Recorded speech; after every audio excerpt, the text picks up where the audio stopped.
Hundreds of Iraqi pilgrims arrive at the house of Grand Ayatollah Shirazi. On Saturday, the Saudi authorities executed 21 people on other charges. Taliban abusing humanitarian aid in Afghanistan. Shia Rights Watch expresses its condemnation on the targeted bombings in the Iraqi capital Baghdad. There is so much happening that now is the right moment to bring together the biggest stories in one place at one time. It's ambitious, it's a first for the Shia around the world. Join me, Ayoub Nueno, for Shia Waves, live only on Imam Hussein TV free.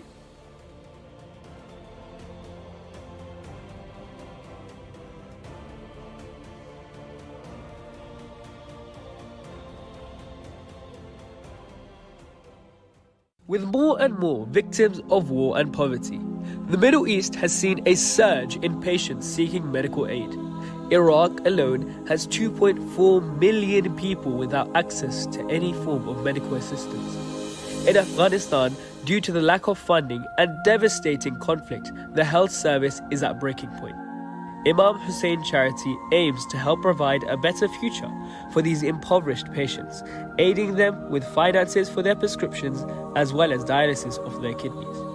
You can help our brothers and sisters with purchases of prescriptions for just £20, and for £200 help a patient with a dialysis procedure. To donate or for more information, visit www.imamhusseincharity.com.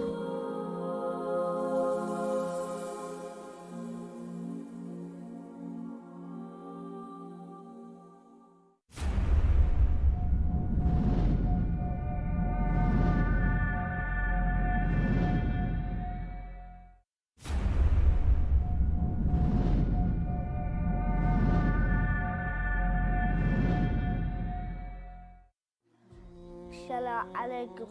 أنا اسمي حمودي، أبويا ميت. بشر. شنو اللي تريد؟ وأنا أريد فلوس ومعاي.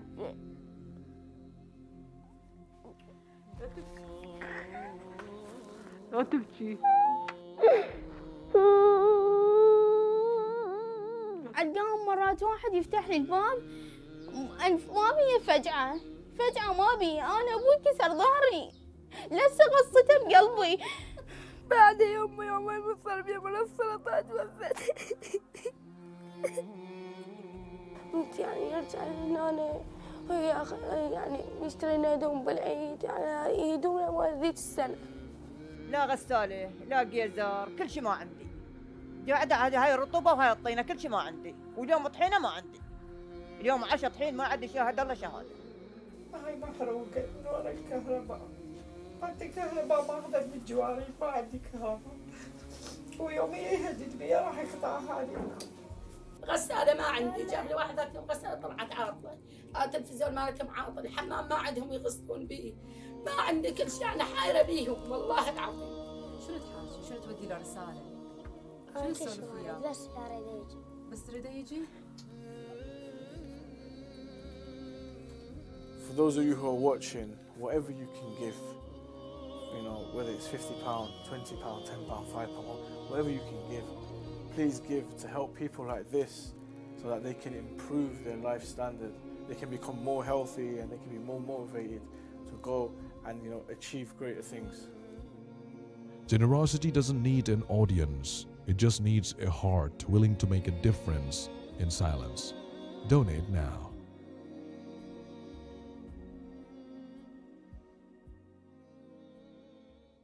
السلام عليكم. عليكم السلام. لا أحتاج التحقيق عليك. شنو اسمك؟ حيدر. حيدوري ما شاء الله. ايش قد عمرك؟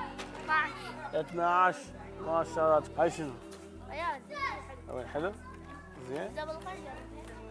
طيب ما طيب. Yeah, he said he's here by himself. He's got no mother or father. Oh, look at Hayduri here. He's so happy with his toy. Last time he smiled like this. Who knows? Brothers and sisters, you can see the excitement here. This child may have a mental illness as well, ADHD or something like that. But here in Iraq, there's nothing to help them. There's nothing to give them service or aid them and assist them through these hard times. And on top of that, he's also an orphan. Brothers and sisters, with your donations, you can give children like this happiness, health and education, and give them, most of all, a better future and chance at life. Your support, their strength. Sponsor an orphan and witness the power of compassion.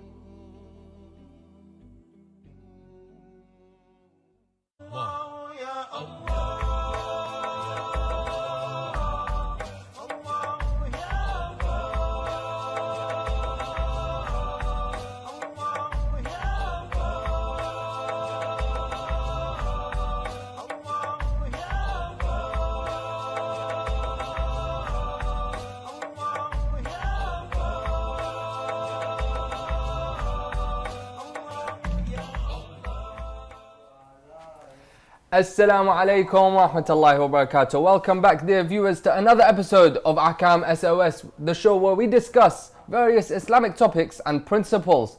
I'm your host, Sayyid Muthanna al-Musawi, and with me is our resident alim, Sheikh Ali Ma'ash. Assalamu alaikum, Sheikhna. Alaikum assalam wa rahmatullah. How are you? Alhamdulillah, fine. Alhamdulillah, alhamdulillah. That's great to hear. That's great to hear. I want to say a quick thing to the viewers. This is a live show. We've got our resident alim here, Sheikh Ali, to answer any and all of your questions. So don't be shy, don't hesitate. Just send in your questions and we'll get through to answering them. You've got the WhatsApp numbers below, you've got the phone number below. You can send it through there. If you're watching on YouTube, you can send it in the comment section and we will get through to answering them. So, Sheikh, then let us begin with the questions now. We're getting a couple sent in. We've got a question from YouTube. It's asking, Assalamu alaikum. I wanted to know to what extent touching the opposite gender breaks your wudu. And they give an example like they work with people of all ages and sometimes when passing things to each other, they accidentally touch. Inshallah. A'udhu billahi as-sami' al-alim min ash-shaytan ar-rajim. Bismillahir rahmanir rahim. Alhamdulillahi rabbil alamin. Wa sallallahu ala Muhammadin wa alihi at-tahirin wa la'natullahi ala a'da'ihim ajma'in. I think this is one of the non-Shia viewpoint, one of their imams, ulama, in which he would mention that touching the opposite gender, non-mahram, would break the wudu. And I think they bring the evidence from the Quran that إِذَا لَامَسْتُمُ النِّسَاء. So if you touch them, then you have to. Although the tafsir of Ahlul Bayt and Holy Prophet sallallahu alaihi wasallam, all of that, is to do with the intercourse, in which the wudu would be void, and then you have to perform ghusl wajib for the purpose of salah and so forth, and fasting. So although this individual committed sin because of touching opposite gender, who is not his relative or wife and so forth, that's a sin, but that wouldn't break the wudu. Okay. That's not part of the mubtalat al-wudu, as they say, or invalidates of wudu. So what he needs to do is to repent to Allah Azza wa Jal and ask His forgiveness. That's not part of the wudu invalidity. So yes, you can remain with the wudu. Yeah. So you would remain within the wudu. You don't have to repeat your wudu after that. That doesn't break the wudu. As I said, this is one of the opinions of the non-Shia Ahlul Sunnah, one of their leaders. Yeah. Okay. We've got a question now again from YouTube. It asks, if non-halal and halal food are cooked in the same open oven, does it become haram to eat the food? You see, if there's a cross-contamination of moist or wetness to the other food, yes, it becomes impure and you can't consume. Otherwise, it should be fine. You haven't seen anything dropping from the non-halal food, for example. They just used it and they went away and you come and use it. Everything is pure and tahir unless you're certain that it's impure and najis. Then you have to avoid it. Otherwise, you can use it. There's no issue with it. There's no issue? No. Okay. Is that the same when it comes to if it's cooked in the same frying oil? No, that's different. Because here you have the cross-contamination of liquid with impure substance.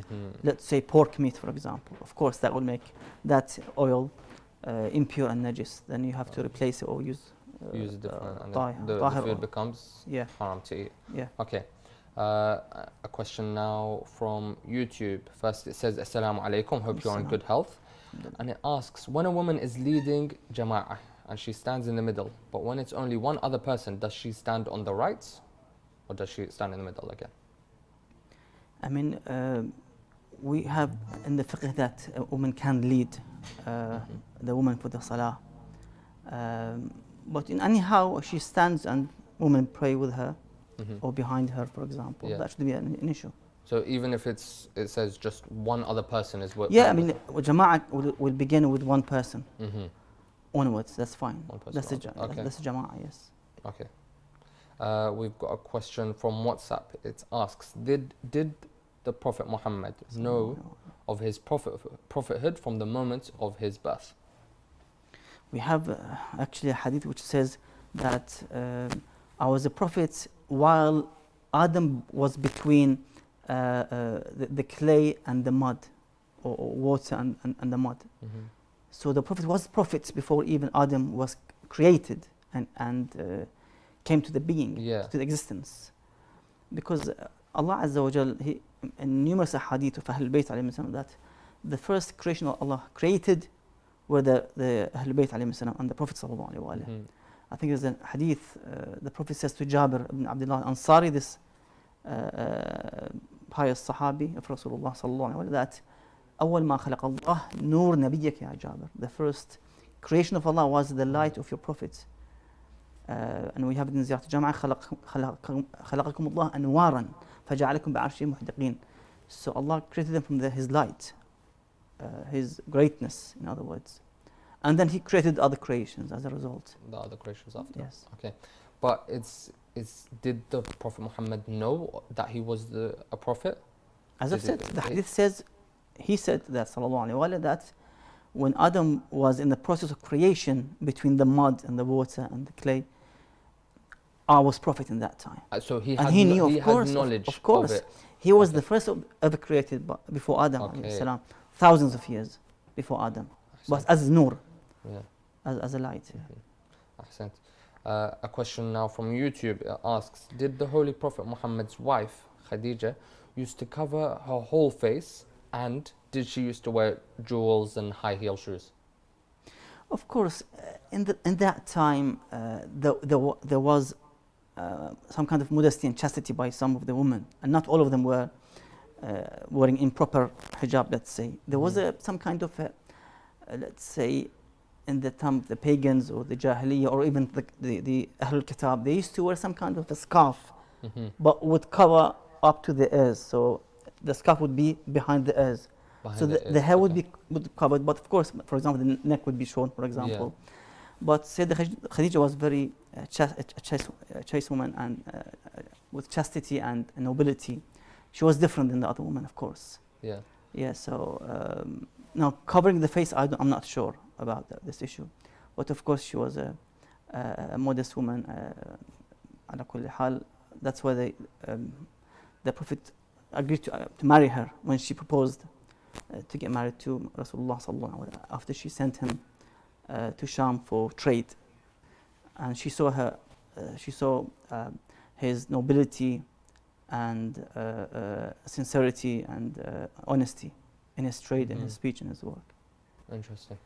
Okay, so I want to give a reminder to all the new viewers, the viewers that are joining the show right now. This is a live show, and as you can see, Sheikh Ali is answering all questions. So if you have any questions, anything you're not sure about, anything you want to learn more about, send in your questions and we will get through to answering them. You've got the QR code you can scan down below. You've got the WhatsApp number you can send in messages, or you can call on the number shown below. If you're watching on YouTube, however, you can send in your questions in the comment section and we will get through to answering them. Now, Sheikhna, let's see. I remember there was a question from our first episode. It asked, so a couple of people have asked me outside of the episodes. They've asked an answer for this, and I believe we were discussing about it before. It goes back to the question that, is eels halal to eat? Where we said that the skin, the scales is underneath the skin.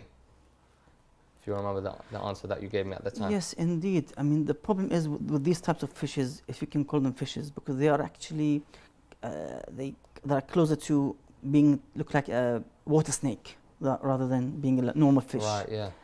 And of course, we have narrations from Ahlul Bayt alayhim salam that it's forbidden to eat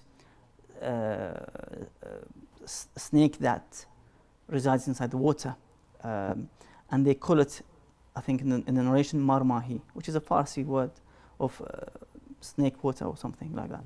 So that kind of fish is forbidden. You cannot consume it. Completely haram. Yes. Within all schools of thought, within basically all of Islam. To do with Ahlul Bayt alayhi salam. To do with Ahlul Bayt. Because Okay. non-Shia have their own fiqh, of course. Okay. They would allow most of the types of fishes, I think. Okay. They have. They would refer back to the Quran, which says, "Uhilla lakum saydul bahr." So whatever in the sea is halal for you. But of course, you have to go back to the Sunnah of the Prophet and Ahlul Bayt's hadith. That they would restrict not all types of fish is halal to consume, allowed to consume. So there are some of them haram. So you have to go back to the Sunnah as well to be able to restrict this itlaq. The taqyid comes from the Sunnah.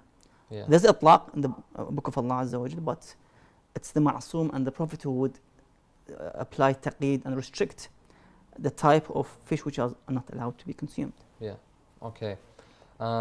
We've got a question now from WhatsApp. It asks, is it permissible for a lady to go out of her house for some errands, or let's say she's shopping or anything, wearing perfume, and with the fragrance of her perfume reaching non-mahram men?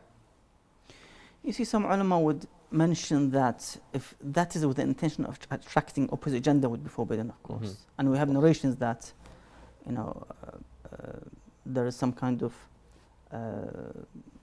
punishment with this regard for those who go out and to attract the opposite gender. With this goes. So without this intention, is just to wear the perfume without this intention. Some would say it would be fine. It's completely fine. Yeah. But one should avoid it. Not too much. Not too much. Okay. It's just for yourself. Yeah. Just for yourself. Okay. A question asks, can I follow any marājiʿ?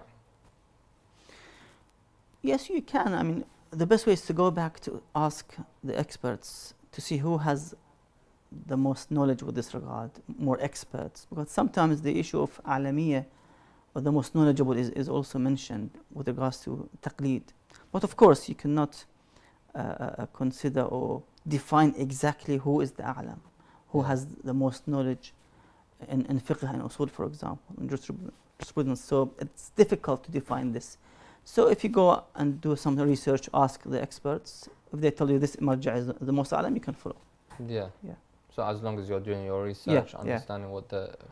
Asking the experts with this regard, Okay. That should be fine. Okay. We've got a question from WhatsApp asking, saying that they have an exam and they want to know what is the dua that they should read. وَقُلْ رَبِّ زِدْنِي عِلْمًا. An important Quranic dua. You ask Allah Azza wa Jal to increase your knowledge. That will help a lot, very easy. Inshallah, yeah. Okay. Repeat it many times. Yeah, many times. Okay, great. Another question from WhatsApp asking, is it permissible to recite a wajib salah as a mother along with my 11-year-old son, as it's for like teaching purposes? That should be fine. I mean, the son is not baligh yet, and for the purpose of learning, that should be fine. Absolutely fine. Should be fine. Okay. I want to give a quick reminder again to the viewers. Live show. Any questions, all questions, send them in. Don't be shy, don't hesitate. We are answering all the questions. Anything you want to learn, anything you want to know, anything you want to understand better, this is the place to ask them. So send in your questions very quickly. So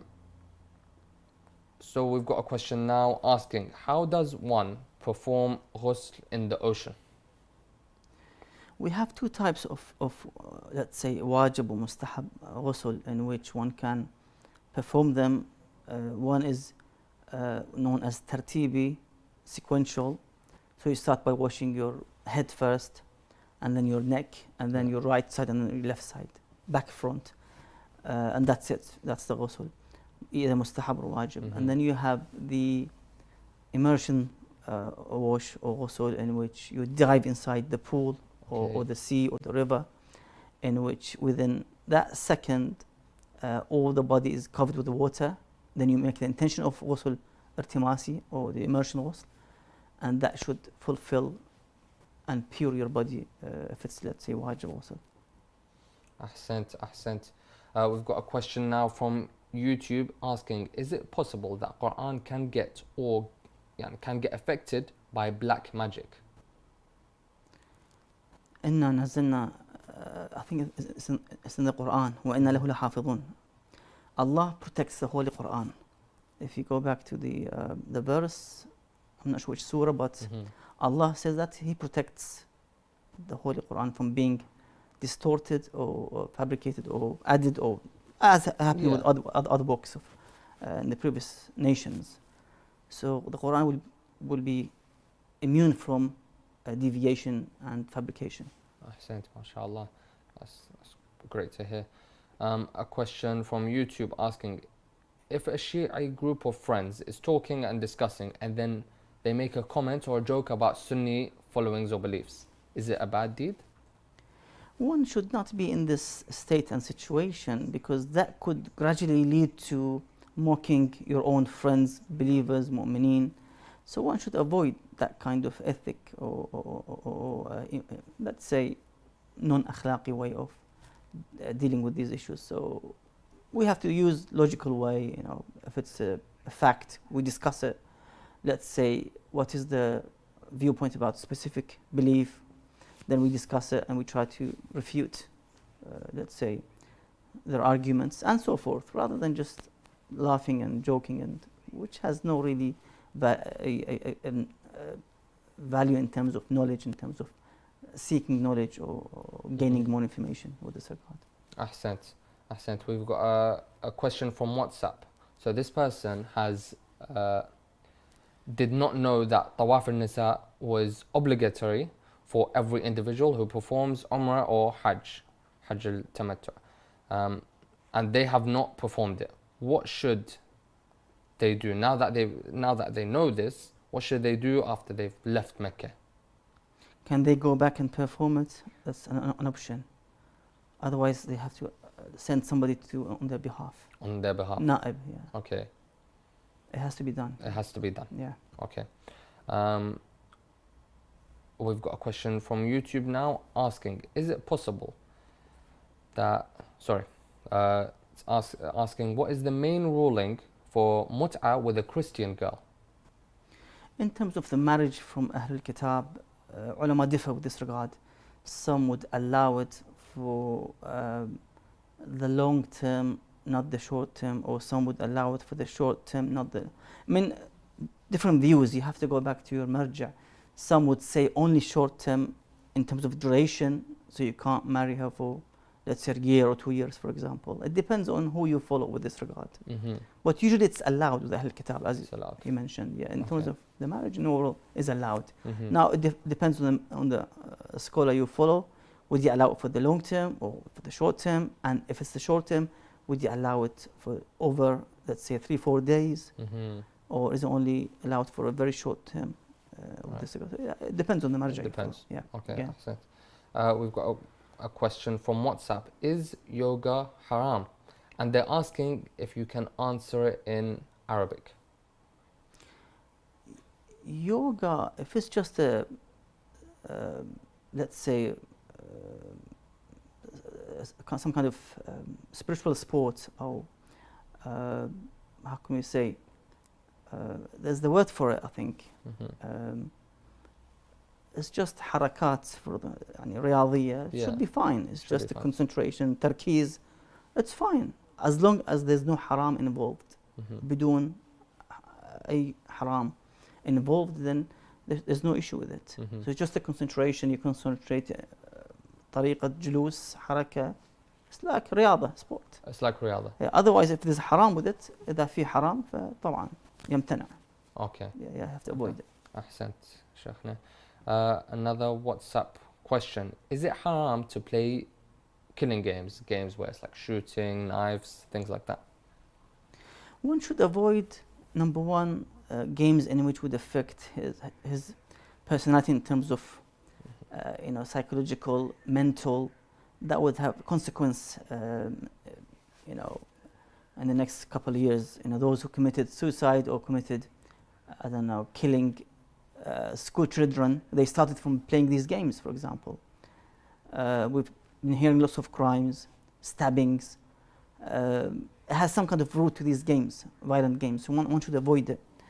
And also, it wastes lots of your time. So invest your time for something that benefits to humanity, or your faith and religion. So try to invest it in other good works, charity work, religious work, whatever you think, or even for yourself. Get a job, work full time, build your future. If you're single, get married, for example. And don't waste your time on these games. Yeah, Ahsant. Another question from WhatsApp.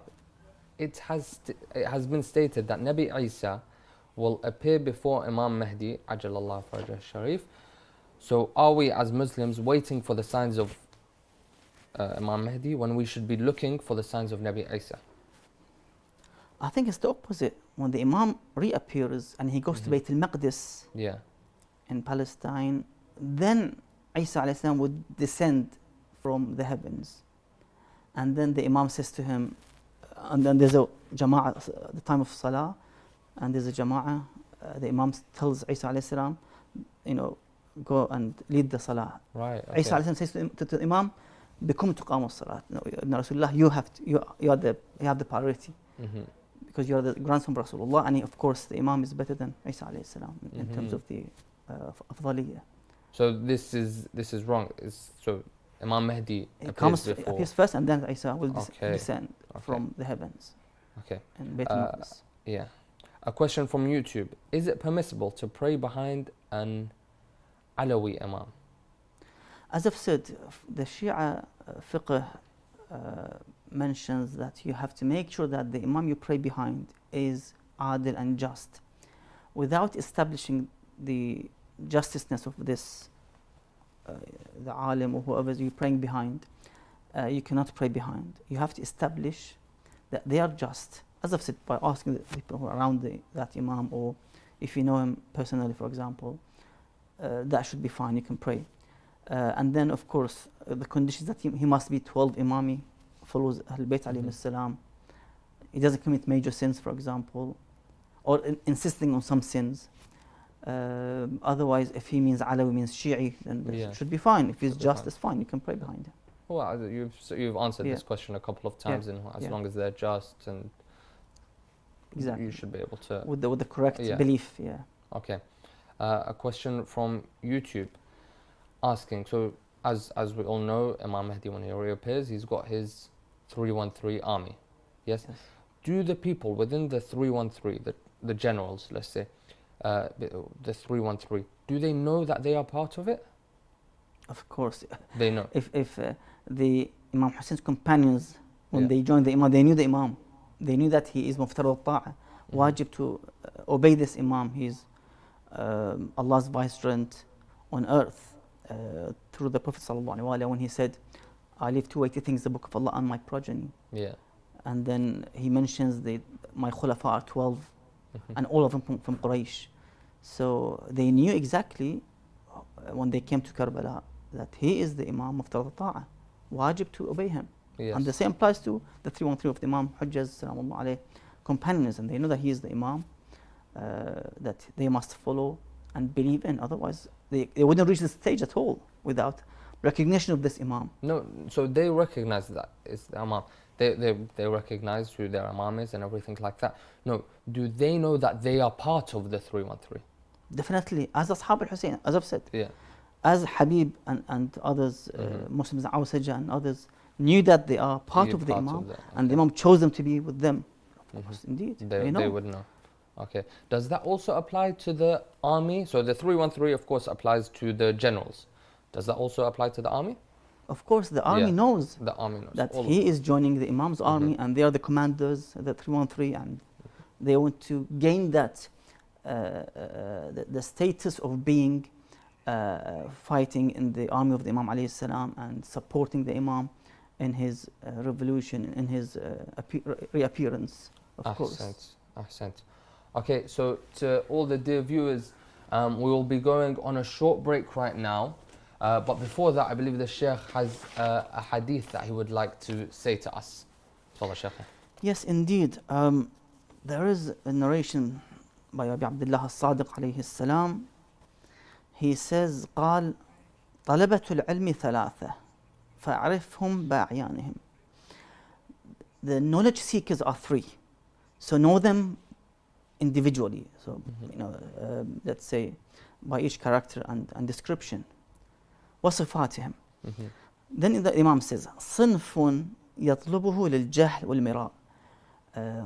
One of the first type of those who seek knowledge, they actually they went to gain knowledge and seek knowledge for the purpose of arguments. You've seen those who want to try to win the argument and to show off. And even if they are batil, even if they are, let's say, don't believe in anything in this existence in terms of the deity, in terms of creator and the religions, but they try to win the argument. So they seek knowledge to win over the others and to be argumental and win the the arguments in the front of the public. Yes. Yeah. That's of course refused, such knowledge. Yes. It's not for the cause of Allah Azza wa Jalla and for seeking true knowledge and correct knowledge. Then the Imam says, وَصَنْفٌ يَطْلُبُهُ لِلْإِسْتِطَالَةِ وَالْخَتْلِ. And another type of people would seek this knowledge for the purpose of arrogance and deceiving others. So arrogance, we had in the history some of the so-called caliphs and the Amawids and the Abbasids. They had knowledge, they used to pray Friday prayers, sermons, recite Quran, cry on the minbar, but they were deceiving leaders or so-called khulafa. And they actually were arrogant and resulted in killing Ahlul Bayt alayhim salam, like Imam Sadiq alayhi salam, Imam Kadhim alayhi salam, Imam Rida alayhi salam. So that this kind of knowledge also is rejected and not accepted. وَصِنْفٌ يَطْلُبُهُ لِلْفِقْهِ وَالْعَقْلِ. And some would seek knowledge for the purpose of understanding and comprehending the faith, Allah's religion, and for the aql, to implement and their intellect for the good cause, not for arrogance. You can see the difference. This is the good type of knowledge. For tafaqquh, as the Ahlul Bayt said, tafaqquh fi ad-din, that try to understand and comprehend the faith. That fiqh doesn't just mean to understand ahkam. No. Understand the whole religion as a whole. From believing in Allah existence, from the prophethood, from the asma of the Anbiya and Ahlul Bayt, from the Day of Judgment, the alam, let's say, the world of death and the resurrection and so forth. To understand. And that's why everyone needs to learn the basic needs of this world in terms of ahkam, in terms of believing the Allah's existence, the imamah and the ma'ad. Very important to know basically your Islamic beliefs and Islamic rulings and practices, inshallah. Ahsan. Thank you very much, Sheikhna, for that great gift of knowledge. Inshallah, to all the viewers, don't go anywhere. Very short break. Just a quick reminder, this is the best time to send in your questions right now at the break. So we will get back. As soon as we get back, we can answer them promptly. Thank you very much. Assalamu alaikum.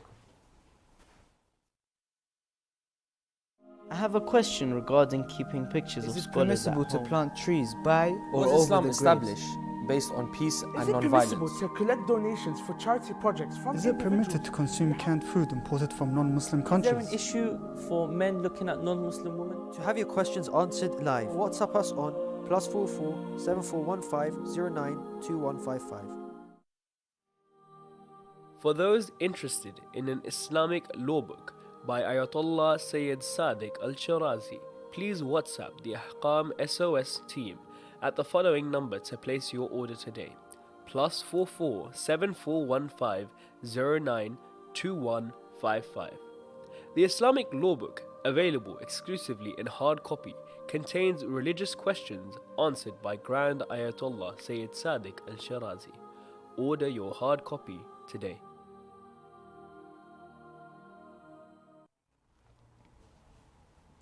Assalamu alaikum, dear viewers. Welcome back after the break to Ahkam SOS, the show where we discuss various Islamic topics and principles. Before we get back to the questions, just a quick reminder to the viewers, now is the best time to send in your questions. You've got the QR code you can scan below. You've got the WhatsApp number. You've got the phone number.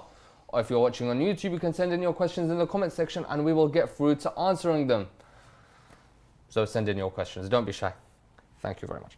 Okay, so Sheikhna, we've got a question from YouTube. What is a halal marriage? And is music without lust, insults and haram elements allowed during marriage? Bismillah ar-Rahman ar-Rahim. Well, initially, marriage is marriage.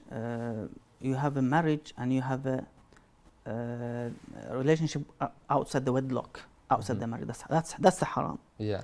So marriage means nikah, contract recited between the two sides, or on behalf by a Maulana or by anyone else who can recite correctly on their behalf.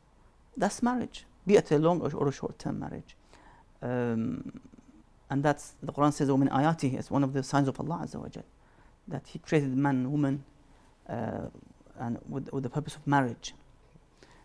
And of course, you know, the other question about playing music in weddings, as I said before, it's forbidden to play musics which are, as they say, corruptive music, or like the DJ, like a jazz, rock, and so forth. However, some ulama would argue that you can listen to classical music, and not the other kinds, corruptive music, or, you know, entertaining music. That's the best word for it.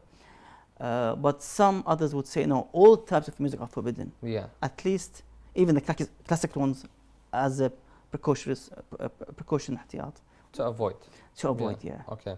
And also, what about like insults within the marriage? Let's say if they mean the insults or just playful insults.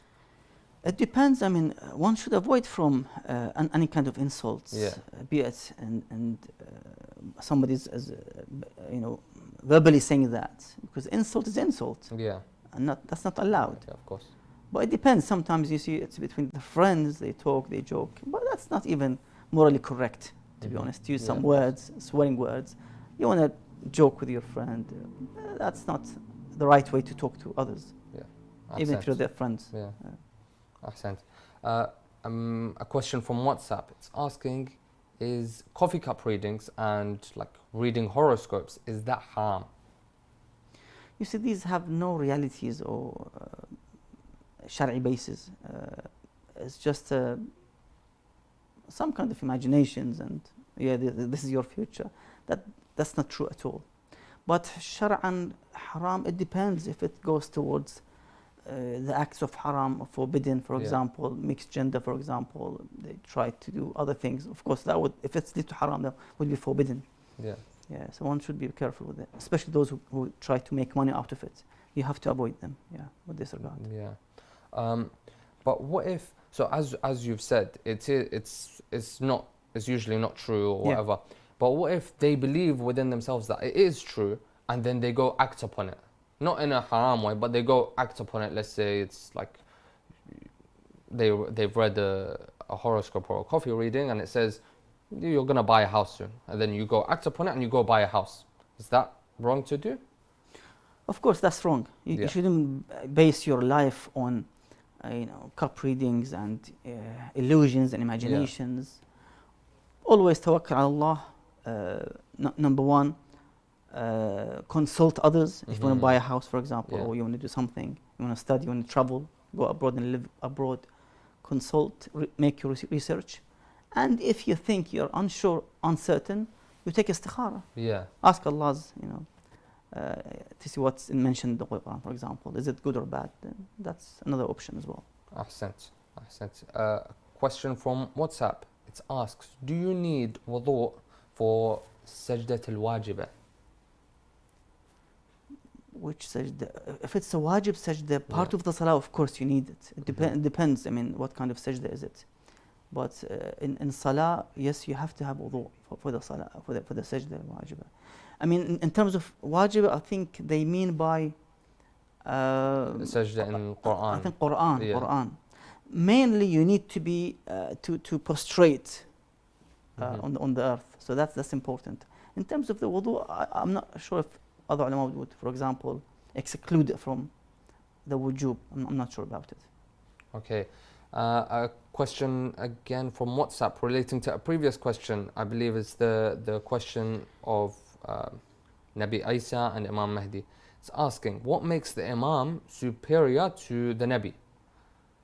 In this way, when the Nabi brought us the holy book.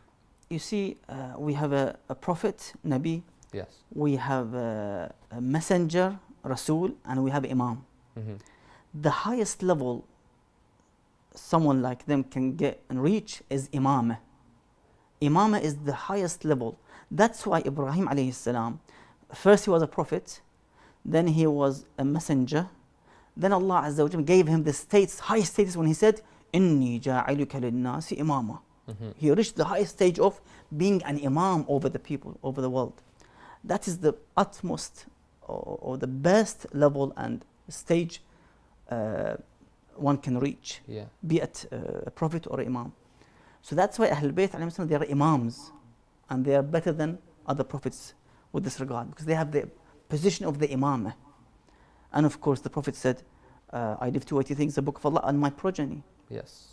He didn't say, I leave with you the previous prophets. No, my progeny. So the Quran and Ahlul Bayt, they worked together in line, parallel to the Day of Judgment. So they are the best, of course. Ahsant. Ahsant. We've got a question from YouTube. I believe it's linking back to the coffee cup reading and the horoscopes one. It asks, how do fortune tellers determine your future by reading your palms? And isn't it haram to find out what your future is, because Allah only knows your future? I mean, you have to ask them, how do they get this knowledge? Yeah. And how certain they are when they tell you this, you're going to be rich, you're going to be poor, you're going to migrate from your country, your hometown, for example. You have to ask them, how did they get and reach this position? Because this is alam al-ghayb, in other words. Nobody can tell the future except a prophet or his vicegerent who gained this knowledge from Allah Azza wa Jal. This is ghayb. This is alam al-ghayb. You cannot tell. Even the greatest ulama today, you go back to them, they don't know the future at all. They could predict something, but they cannot tell exactly what's going to happen. So that's only ilm al-ghayb and Allah Azza wa Jal. Or if there was a prophet or imam, we can go ask them. And they used to tell, for example, about Karbala and Ashura. The Prophet said that my son will be killed, Hussein alayhi salam, in a land called Karbala. Many times he mentioned about Karbala and the killing of Al-Hussein alayhi salam. So he was a prophet, he knew what's going to happen. Jibreel told him the story of Karbala. So in this case, yes, but others no. They don't have access to the future knowledge, no. Ahsant, ahsant. I've just been told that we have a call right now. I believe they're linking it right now to the... Assalamu alaikum. Hello, can you hear me? Assalamu alaikum, I can hear you. Yes. I have a question from the Sheikh. I'm a student in London and I get student loan. So I want to see, do I need to pay homes for this student loan or no? Because it's a loan, I'm not going to keep it for myself. I need to give it back to the government. Okay, so Sheikh, now we've got a question now from a call. It's asking, he's a student in London, and they get student loans. I believe we've had this question before. So they're getting student loans. Do they need to pay khums on the student loans? The issue is, if you own this loan in somehow, yes, you're going to pay this back in, I don't know, when you're a graduate, and when you get certain income, and at the threshold, you get to that threshold of, I don't know, 25, 30K, whatever, then you pay it back. Now you're owning this money that comes in. So you're renting with this money, you're buying a car, for example, you're traveling. So if it becomes part of your ownership, part of what you own now, of course there's khums on it. So it depends really. If you own it, then it becomes wajib on khums. If it's left in the bank or in the pocket for the whole year. Okay. Yeah. Okay. I hope that answers your question. Thank you very much for calling. Okay. Let's go on to the questions that we're getting from YouTube now. It asks, what should one do if they are praying namaz and it becomes qada whilst they are praying? The issue is, if you pray before the time, so while there was a, let's say the sun was still not set, for example, it depends really in terms of the timing, how much of the rak'ah they've done. So It's difficult to answer this question because how much of the rak'ah you've done inside the time and how much is outside the time. So that's the issue. Yeah. Okay. How many rak'ahs inside? Yeah. How many is outside? Yeah. Okay. We've got another question from YouTube. It asks, are you allowed or not allowed to the opposite gender? I believe that's about communicating or speaking with the opposite gender at school. And if they can't, how will they be able to find a partner and communicate? Out of all the people who are in the class, are they all female? And he's the only male in the class? Can't he find same gender friend, for example? Yeah. I don't think that is impossible. Usually, boys would be friends with the boys, and girls with the girls. And there's no need to have this kind of, let's say, haram or immoral relationship with the opposite gender in the school or college or uni as well. So there's no need for it. Yeah, I mean, you have the same gender, you know, other boys, you can be friends with them. Yeah. Rather than going to the other side. In which would cause lots of issues, defame your status, and many problems with the parents, with the community, with the center, and so forth. Especially with today's social media, they can easily expose you in one of the platforms, destroy your reputation. So one should avoid it, of course, for the sake of Allah Azza wa Jal. Ahsant. Okay, I believe we're getting a phone call now. Salaam alaikum. Can you hear me? Alaikum assalam wa rahmatullah. I can hear you. Salaam alaikum. How are you? I'm good, thank you. Alhamdulillah. I have a question for the Sheikh. Okay, great. Ask away. My question is, if I have an active mortgage, similar to your previous question, if I have an active mortgage, do I need to pay khums on any savings I've got? Or can I not pay khums, as although I've got savings, I've got a mortgage to pay off? Or not just a mortgage, but any loan for that matter? You see, basically, the Quran says, ma ghanimtum. Ghanimtum is whatever you make profit out of. Whatever is left over at the end of the day of that year. Yeah. Ma ghanimtum, whatever you gained as profit in terms of income, gifts, whatever you haven't spent. It's got nothing absolutely to do with the mortgage, with the loans you have to pay. Yes, before the day of the annual khums are approaching, yes, pay your mortgage, pay your debts, that's fine. But if it approaches and it's the day in which you have to pay your khums, of course you have to calculate your savings, cash in hand, in pocket, I don't know, in the bank. Whatever is left over unspent, then you have to pay the khums on. Otherwise, you could have paid them, you know, the mortgage or let's say the loans before the arrival of the day of the khums payment. Ahsan. Thank you very much, Sheikh. And thank you very much to the caller. Thank you very much for your question. Let's get back into the rest of the questions. Of course, I want to give a quick reminder to the viewers. Don't be shy. If you want to call in, you can call in and you can ask your question directly to the Sheikh. If you want to, you can send in your message or in the comment section in YouTube, and we will get through to answering them, inshallah. So we've got a question now from YouTube. Is watching entertaining shows or movies okay to do? Any show or the movie that has improper or indecent scenes, let's say females with improper clothing or music played, it's not permissible to watch these types of movies or shows. And usually there is these type of scenes and music. Definitely there is. 90% I can say. Unless you find a movie which talks about the World War II, I don't know, which was the battlefield. Usually there's no, you know, improper scenes in that. For example, movies in some cases. So it depends really. But majority have problems, of course. Yeah. Okay, accent. Another question from YouTube asking, does a person who publicly smokes make him unqualified to lead salat? Smoking is not forbidden. Rather, some ulama would say that it's makruh or discouraged. So that's got nothing to do with adala or the justice of the imam of the jama'ah. As I've said, one who commits major sins or continues on some of the sins continuously, then of course would be had no adala, would lose the adala or justiceness as a result.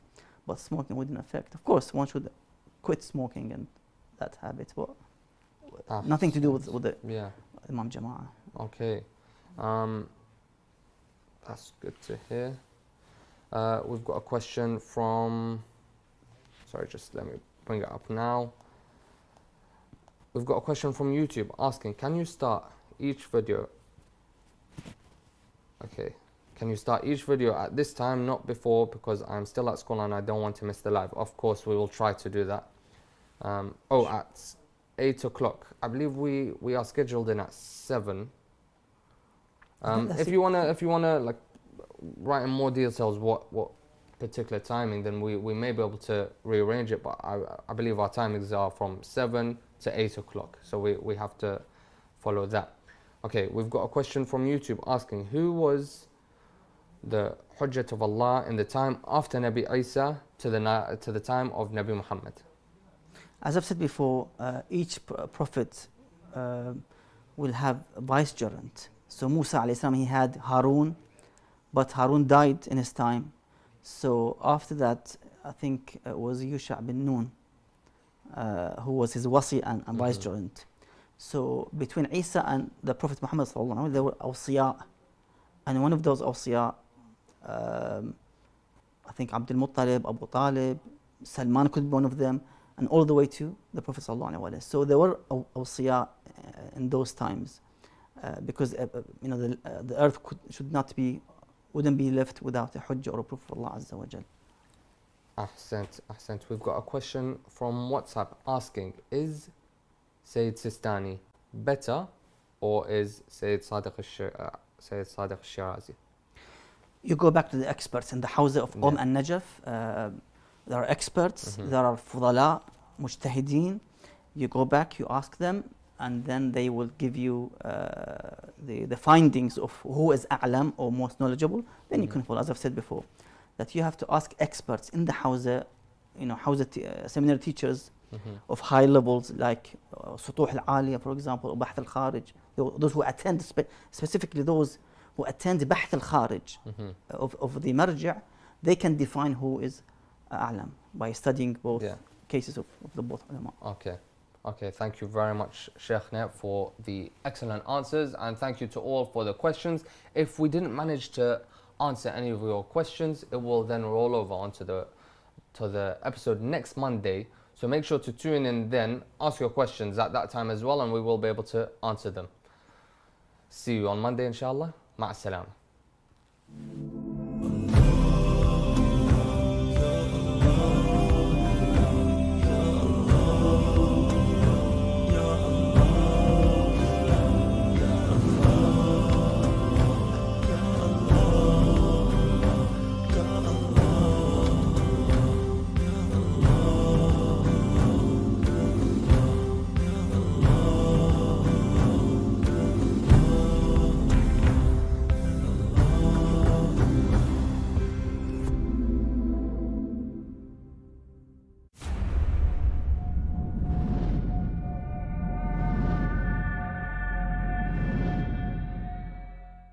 More than 3,000 members of the Shia Hazara community have been killed since September 2011, according to reports.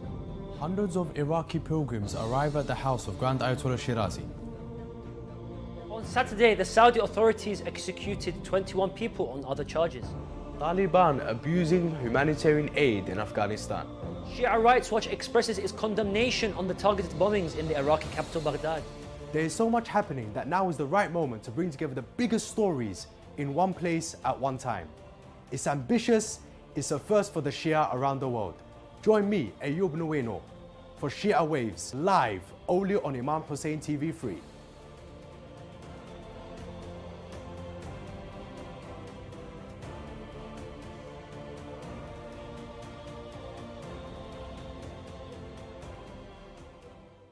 With more and more victims of war and poverty, the Middle East has seen a surge in patients seeking medical aid. Iraq alone has 2.4 million people without access to any form of medical assistance. In Afghanistan, due to the lack of funding and devastating conflict, the health service is at breaking point. Imam Hussein Charity aims to help provide a better future for these impoverished patients, aiding them with finances for their prescriptions as well as dialysis of their kidneys. You can help our brothers and sisters with purchases of prescriptions for just £20, and for £200. شد مدینه پر از نغمه شادی حسن جانم حسن جانم تو کریم ابن کریم من گدای تو از عنایاتت شدم آشنای تو سر بلندم چون منم خاک پای تو ای حسن جانم این دل زارم گشت پابندت اینیم باشد دست فرزندت یا ابوالمهدی یا ابوالمهدی یا ابوالمهدی یا ابوالمهدی دل نواز همه از قدیم استی حسن جانم حسن جانم مهر مهرت حک شده در جبین من سامرا خواهم بعد از آن اذن کربلا خواهم یا ابوالمهدی یا ابوالمهدی یا ابوالمهدی یا ابوالمهدی.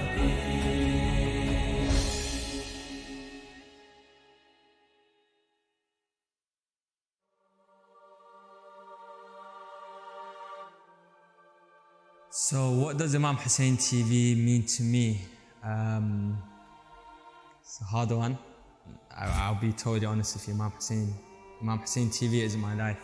It's been part of my journey to develop myself, to improve my learning and understanding of many subjects that I never knew before.